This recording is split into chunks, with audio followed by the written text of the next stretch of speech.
ప్రచారానికి వెళ్లకుండా అడ్డుకుంటున్న పోలీసులు ఈ ప్రభుత్వ బుద్ధిని ప్రజలు గ్రహించాలి. వీళ్ళు మీ దగ్గర నుంచి సెంట్రల్ నియోజకవర్గ ప్రజల నుంచి బోండా ఉమాని ఎన్ని కుతంత్రాలు పడినా దూరం చేయలేరు. ఎన్ని రకాలుగా ఒక కన్నుకి గాయమైనట్టు ఒకరోజు కట్టుకట్టి, ఇంకో కన్నుకి గాయమైనట్టు ఇంకో రోజు కట్టుకట్టి, ఇవాళ మీడియాలో ఏకిపారేస్తే 2 కట్లు పీకేసి ఇవాళ డ్రామాలు మహానటులు వచ్చారు. చింతామణి నాటకంలో ఉన్నట్లు హీరోల్లాగా ఇవాళ మహానటులు వచ్చి ఇక్కడ నటిస్తూ ఉన్నారు. ఒకరోజు ఈ కన్నుకి, ఒకరోజు ఈ కన్నుకి. అంటే మీడియా చూడదా? ప్రజలు చూడరా? అందుకనే మొత్తం ప్రజల్లో పెద్ద ఎత్తున ఈ నటుడు వెల్లంపల్లి సీను గురించి రాగానే 2 కట్లు పీకేశాడు.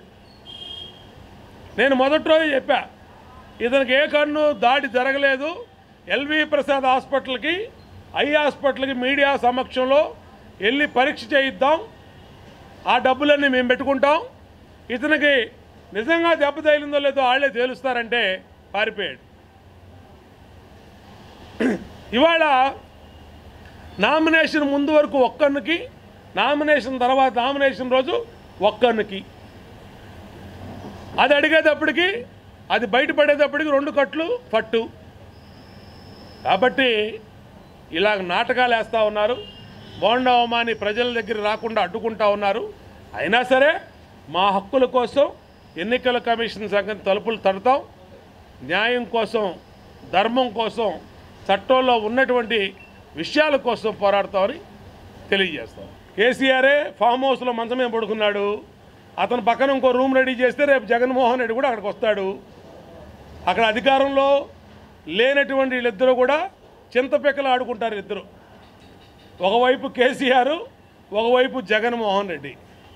అహంకారులకి ప్రజాస్వామ్యంలో చోటు ఉండదు. దుర్మార్గులకి, చట్టాన్ని అతిక్రమించి పనిచేసే వాళ్ళకి, అహంకారులకి ప్రజాస్వామ్యంలో, డెమోక్రసీ ఉన్నటువంటి మన దేశంలో చోటు ఉండదు. ఇప్పటికైనా తెలుసుకో. జూన్ 4వ తారీఖే జగన్మోహన్ రెడ్డి ఆంధ్రప్రదేశ్లో ఆఖరి రోజు ఈ రాష్ట్రంలో ఉండటానికి.